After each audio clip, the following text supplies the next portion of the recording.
Ben voilà, Pierre m'a présenté, je m'appelle Simone et j'habite à Calais. Je suis une calaisienne de souche calaisienne, mes parents l'étaient aussi. Et Calais, c'est toute ma vie. J'ai grandi là, j'ai toujours vécu là, et Calais avant c'était une ville très agréable. J'adorais m'y promener, on était tranquille, on était en sécurité, il y avait toujours beaucoup de monde, l'été comme l'hiver, et Dieu sait que les étés par chez nous, pourtant ils sont pas très agréables, il fait jamais très beau, mais bon, c'était vivant. Et puis, il y a quelque temps, il y a eu des réfugiés à Sangatte. Et Sarkozy a décidé de vider le squat de Sangatte, on va dire ça comme ça, et ces réfugiés sont arrivés à Calais. Même moi, dans un premier temps, je disais, c'est des gens malheureux, ils sont paumés, ils n'ont rien, on peut peut-être les aider. Et vous dire comment ça s'est fait, j'en sais rien, mais du jour au lendemain, on s'est retrouvé avec des milliers, mais je dis des milliers de migrants. Actuellement, ils sont à 18 000 dans ce qu'on appelle la jungle. Oui, 18 000, c'est horrible, parce qu'ils ont fait carrément une ville dans la ville. Ils ont discothèque, commerce, école, coiffeur, ils ont même... non, je ne me permettrai pas de vous le dire, mais je pense que vous avez compris, pour les besoins des messieurs, bien sûr. Et ils ont fait des routes, ils ont donné des noms à ces rues, ils ont élu un maire. La police ne peut même pas entrer dans ce qu'ils appellent le quartier musulman, c'est interdit. Jusque-là, on aurait peut-être pu supporter, mais on ne peut pas supporter l'insupportable quand on voit que, à longueur de temps, c'est tous les jours, toutes les nuits, ce sont des émeutes. Ils déboulent en centre-ville à 2, 3, 4 000, partout. Ils frappent sur les voitures à coups de barre de fer. Ils agressent les gens, ils vont même agresser les enfants. Il y a des viols, il y a des vols. C'est inimaginable ce qu'on subit. Ils rentrent chez les particuliers. Les gens sont chez eux, sont à table, ils rentrent, ils veulent manger, ils se servent, tabassent parfois aussi les gens, ils volent ce qu'ils peuvent voler et après, ce qu'ils ne peuvent pas prendre, ils le saccagent. Et quand on veut se défendre, on a la police sur le dos.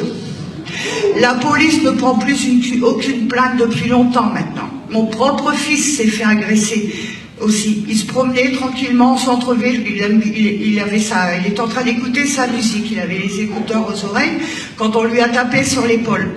Il s'est retourné pensant que c'était un copain à lui. Il avait en face de lui 3 clandestins, pardon. Et il s'est pris un grand coup de barre de fer en pleine tête. Mon fils est quand même assez costaud, donc il a réussi tant bien que mal à accuser lui, il s'est défendu, et bon, les 3 se sont pris une trempe, mais il a entendu sur le côté qu'il y avait du bruit, il y avait une trentaine de migrants qui venaient pour le massacrer. Et donc il est téméraire mais pas kamikaze, il s'est sauvé. Quand j'ai vu mon fils rentrer comme ça, franchement, je me suis dit, ils auraient pu me le tuer, quoi. Et il n'est pas le seul. Ils agressent les enfants quand ils reviennent de l'école, ou qu'ils partent à l'école, ou qu'ils vont au collège. Ils vont jusqu'à prendre les bus scolaires, montent avec les enfants dans les bus scolaires. Là, il y a le 23 janvier, ils ont fait une grosse émeute à Calais. Ça a été horrible. Ça a duré toute l'après-midi, toute la soirée. Ils ont jusqu'à attaqué la statue du général de Gaulle. Ils ont écrit dessus « Nique la France » avec le drapeau de Daesh en dessous. Voilà. Qu'est-ce que je peux vous dire de plus que ce qu'on subit? Ils manifestent parce que sur leurs conditions d'accueil, mais plus on leur en donne, plus ils en veulent. Ils en ont jamais assez. Jamais, jamais, jamais. Quand on les croise, c'est donne monnaie, donne téléphone. Si on donne pas, on se fait tabasser. Et ne comptez pas sur la police pour vous aider. Je vous dis, ils ne prennent même plus les plaintes. Quand on veut manifester, on se prend la police sur le dos. Quand on se fait agresser, on va au commissariat de police. Que voulez-vous qu'on vous dise? Ils se ressemblent tous. On ne peut rien faire. Et je ne vous raconte pas de bêtises. Ça, je vous promets. Et moi, personnellement, j'aimais beaucoup avant aller sur ce que j'appelle la tombe de mon fils, c'est à la mer. J'ai perdu mon fils, on a mis ses cendres à la mer parce que c'était son désir, j'ai respecté son vœu. Je disais à mon mari, le soir, emmène-moi sur la tombe de mon fils, j'en ai besoin. Je peux plus le faire maintenant, parce que rien que le fait de traverser le centre-ville à Calais, on se met en danger.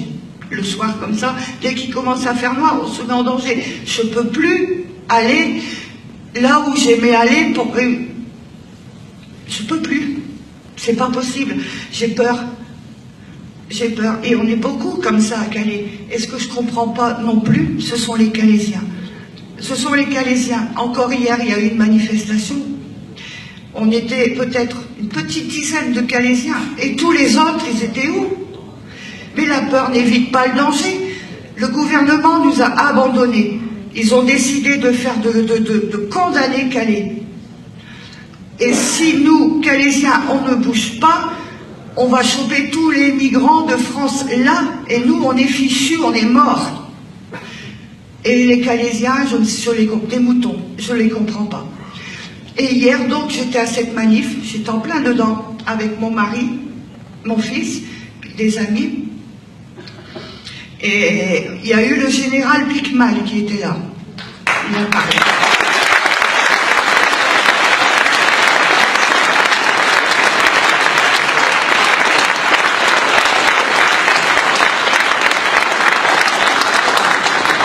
Et ce que j'ai vu hier, je vous cache pas, j'ai pas dormi de la nuit parce que je me suis sans arrêt repassé la scène. Chose que à la télé, à la radio, ils n'ont pas dit, même pas dans les journaux, on l'a vu se faire arrêter, se faire malmener comme une racaille.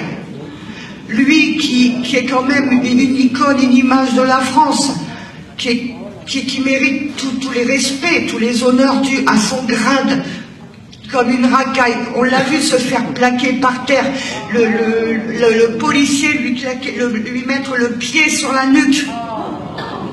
Je vous promets aussi vrai que je suis devant vous, on l'a vu.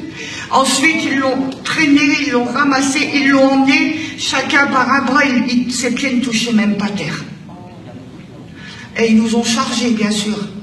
J'ai eu de la chance d'être là aujourd'hui devant vous parce que mon mari, qui a été assez malin, nous a fait passer par derrière les fourgons de gendarmes, de CRS, de canons à eau qu'il y avait. Sinon, mais j'étais embarquée, je serais encore en garde à vue aujourd'hui. Et qu'est-ce que j'avais fait de mal? J'étais venue là.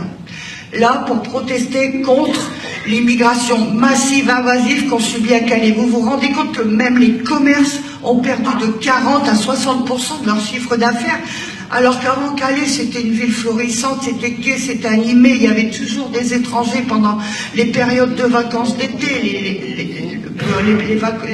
les périodes de fêtes de fin d'année. Aujourd'hui, il n'y a plus rien. Plus rien. Tous les commerces qui avaient ouvert en centre-ville, ils sont tous fermés un par un. Calais, c'est une ville morte. Une ville morte à cause de ces clandestins qu'on a là. Et quand ils descendent comme ça dans les rues de Calais, armés avec leurs barres de fer et des cocktails Molotov aussi. Attention, ils ont été surpris en train d'en faire, mais moi je ne comprends pas pourquoi on ne les punit pas. Pourquoi, quand la police les attrape, les relâche aussi vite? Alors que si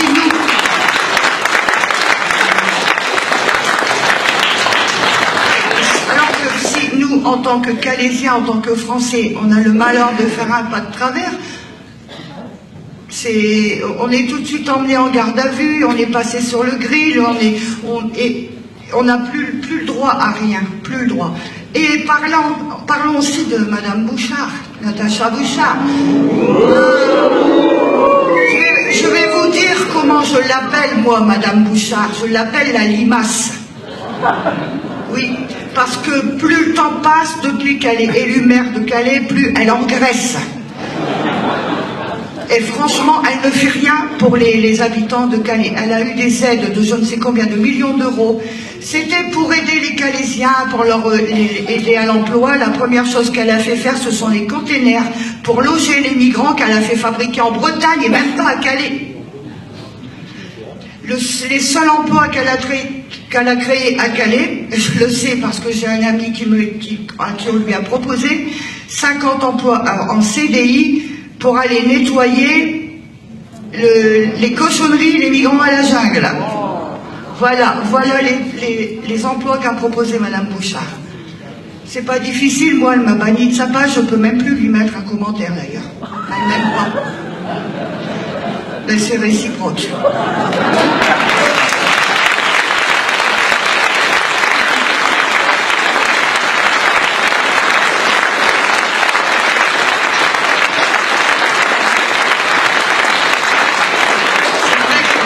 Comme disait Pierre, je ne suis pas une intellectuelle, j'ai pas fait des grandes études parce qu'ayant perdu mon père jeune, j'ai été obligée d'arrêter l'école très jeune aussi pour pouvoir aider.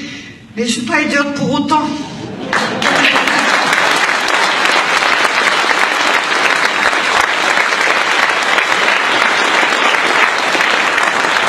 Et c'est vrai que c'est pas pour autant que je suis idiote et je vois clair. Je sais de quoi je parle et on le vit tous les jours. Tous les jours. Alors maintenant, il y a aussi une chose qui se passe, c'est que ce sont les no-borders qui... Alors là, les no-borders, c'est la pire racaille qu'il peut y avoir, parce que c'est eux qui poussent les clandestins qu'on a calés à foutre, à mettre le... On va le dire comme ça, le bordel, hein. Mais c'est bien pire que ça. Ils sont aux quatre coins de la ville avec leur talkie-walkie, puis leur donnent leurs ordres. J'ai vu les CRS reculer, moi, devant les migrants l'autre fois. Hein? J'en ai pleuré. Parce que je me suis dit, c'est pas normal. C'est pas normal. On est chez nous, on est dans notre pays, on est dans notre ville.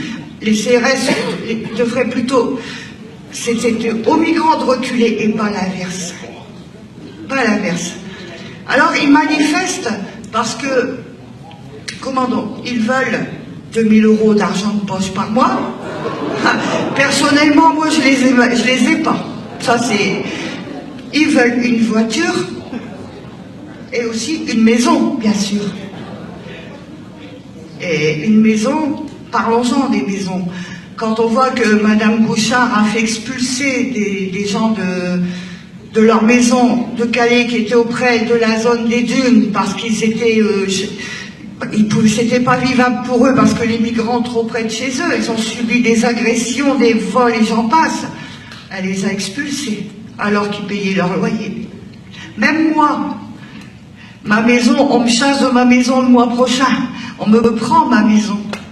Pourtant, on a toujours été honnête. Mais c'est trop long à expliquer. Il y a eu un jugement et on me vend ma maison le mois prochain alors qu'on n'a rien à se reprocher. Vous voyez, chez mon mari qui est malade, qui a un cancer, mais ça fait rien. Les Français, il faut les écraser, il faut les foutre dehors, il faut leur prendre tout ce qu'ils ont pour laisser la place à la racaille qui veulent nous coloniser.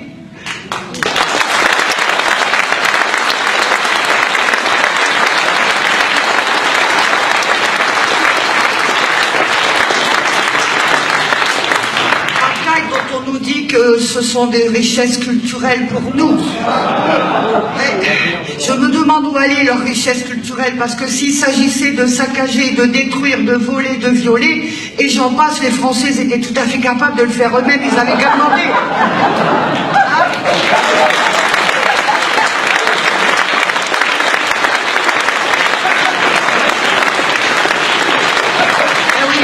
Moi, je parle avec mon cœur, avec mes mots à moi, et voilà quoi.